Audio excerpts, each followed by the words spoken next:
windande goo Abajada Pular.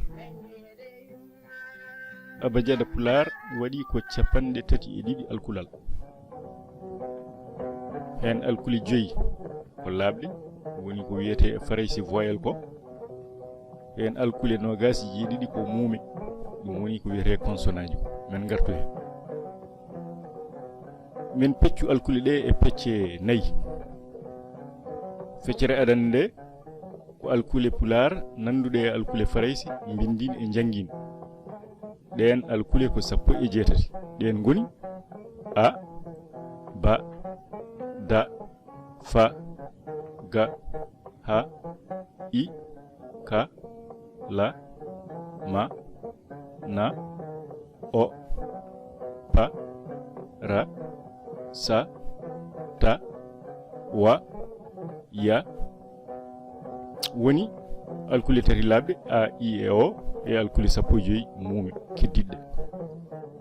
Ewa feccere ɗimere alkule pular nanduɗe alkule faraysi bindin kono certuɗe mumen jangin. Den alkule ko nayi.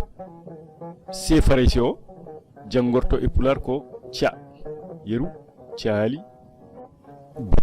E faraysi o jangorto e pular ko e elo telende soklani pesal. U faraysi o jangorto e pular ko u ulludu ɗuulo. E J faraysi o jangorto e pular ko dia yeru jalo e bajjo. Feccere tataɓere ko alkule ɗe pular heeroyi ɗe ngala e faraysi ɗen ko jeegom. ɗum woni ɓa yeru ɓalal e haɓɓere. Alkulal ɗa yeru ɗaɗol e heɓɗere. Alkulal ŋa yeru ŋari e kanŋe. Alkulal ƴa yeru ƴero e aƴƴere. Alkulal ña woni ñaamde e siññere. E petal ngal ɗo hulɓumewal yeru nayi e beyi.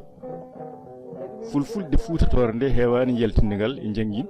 Kono noon sa hiɗima fulɓe Fuuta Jalon walla fulɓe jeeri eɓe jaltina ngal ɓe mbima na'i walla beyi.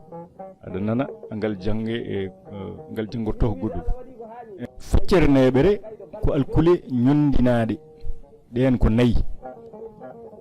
Mba yeru mburu mbarangu. Nda yeru ndamdi ndaala. Nga yeru ngabu ngamri. Nja yeru njamdi e njaru. ene woni ɗeɗo alkule hen gotal kala ko alkule goɗɗe ndendina woni alkulal gotal ɗum woni alkule ñondinaɗe mba nda nga e nja. Ewa ene woodi noon feccere wonde ɗum ko alkule cewndinaɗe tan kutorteɗe e bindin he kono noon ɗe jeeyaka e Abajada Pular. ɗi ɓuri heewde ardude koye kelme luɓaɗe ko wayno arab. ɗa o yeru qur'ana abri haqqe. Ewa che yeru nder sharia sharɗi. Ewa z nder zakat e zamanu.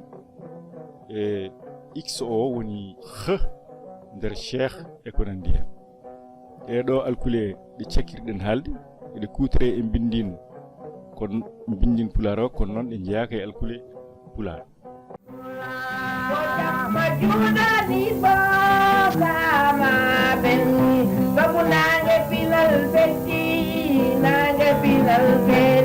Leke belle pinal hande goya ka dene di jango.